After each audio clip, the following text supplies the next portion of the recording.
Hey everybody, welcome back to a long-awaited episode of Mainstreet with Matt. I know it's been a little while. After the state fair, Mario was complaining. He said he needed some time off, so we gave him a vacation, but we're back. And today we're in North Minneapolis, and we're going to do what we always do. We're going to walk around, we're going to talk to people, ask questions, listen, and have conversations. Let's get started.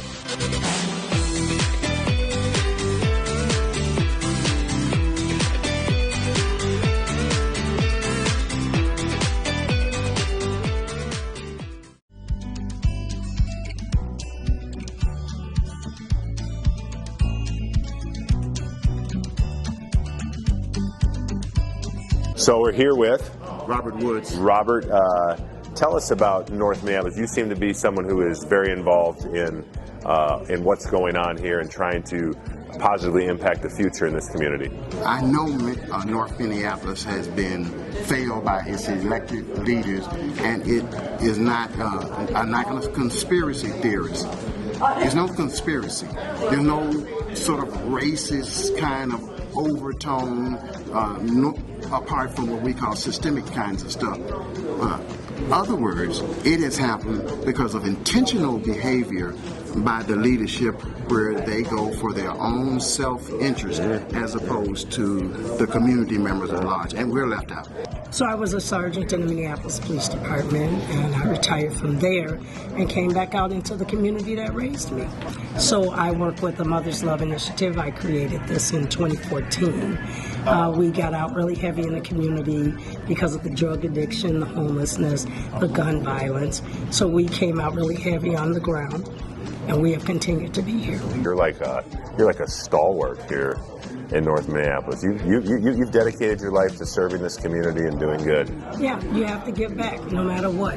They kept me safe as a cop out in the community. They showed me love and respect, and I came back to give that back to the community. The place was, from what I understand, destroyed during the riots, and then but Cub Foods wouldn't let it go. They came in, they rebuilt it. Beautiful store, so needed here in North Minneapolis, which if they didn't have this store, there'd be nowhere to get full-service groceries. And the other cool thing they did was they used local artists to decorate a lot of it. And there's a great mural here in the back that we want to look at.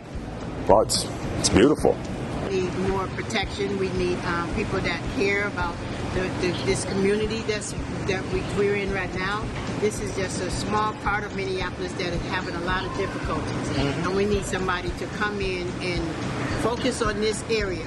And with the people that's having issues with addiction, alcoholism, the drugs, the killing, all that stuff, we need somebody to come and pay attention to this. So walking around North Minneapolis here, I'm seeing a lot of churches. Everybody go to church in North Minneapolis? I wouldn't say everybody, but I would say at least a good 80-90%. Yeah, so churches are a big part of this community. Religion plays a big part of North Side. Can you talk about that? I think a lot of people, they think about North Minneapolis, the only thing that they see on the news, which is just a really small snapshot, but there's not just black people live in North Minneapolis. Oh, no, North Side is extremely diverse. I mean, you have all ethnicities in North Side. I would say it's pretty equal. It's pretty balanced. Inside the North Side community, is racism a problem? No, I don't think so. No. Honestly, not by the regular people that live here. I think the racism or division that is sown by the Democrat politicians. 100 years from now, I'll be dead.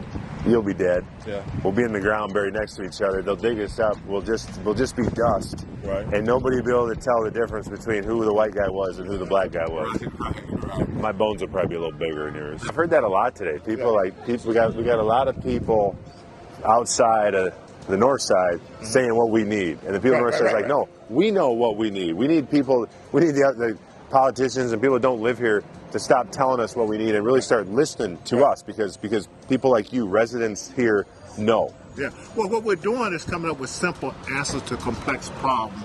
And we're coming up with one solution as far as a complex problem, whether it's racism, sexism. No, it's a lot more complicated than that. And you need people in there in the community that understands that. And we're not out here for votes or anything else. We're out here because we love and care about the people in this community. And so it's a whole different motivation that I think we need in leadership to address these problems, communicate about these problems. Because the media is not going to do it, and the politicians aren't going to do it. And it takes someone who loves this community and the people, and you have confidence in the people that they can do it. Tim Walz drop out of the race and don't even run.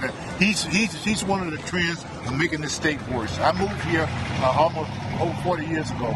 And ever since they've been voting exclusively Democrat at the state level, local level, and everything else, this state and our area is going totally downhill.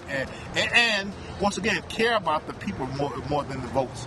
You know, when the news depicts everything that's going on, they see the bad. And in Minneapolis, more gunfire breaking out. One person is dead after a shooting at a Minneapolis barber shop. On 33rd and James Avenue North. The fight continued into the parking lot, where 2 men and 2 women were shot. Well, that'll wrap up this edition of Main Street with Matt in North Minneapolis. But it's not going to be the last time we come here. The politicians, all the politicians, have failed this community for decades. And we're going to keep coming back here because we want the people to know that, number one, we care. Number two, we want to listen and learn because the people here, they know what they need better than politicians sitting over at the Capitol. But I just think the biggest thing is if we talk about Minnesota being one state, all being in this together, we can't have a community like this in need of so many things. It's really a travesty.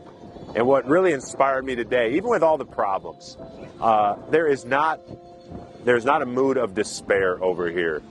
There is an attitude of hope, of optimism. The people that live here, they believe in each other, they believe in this community, and they believe that the best days are ahead. And I think it's incumbent on all of us in Minnesota to do what we can for the North Side and make sure that brighter days are ahead for the people of this community.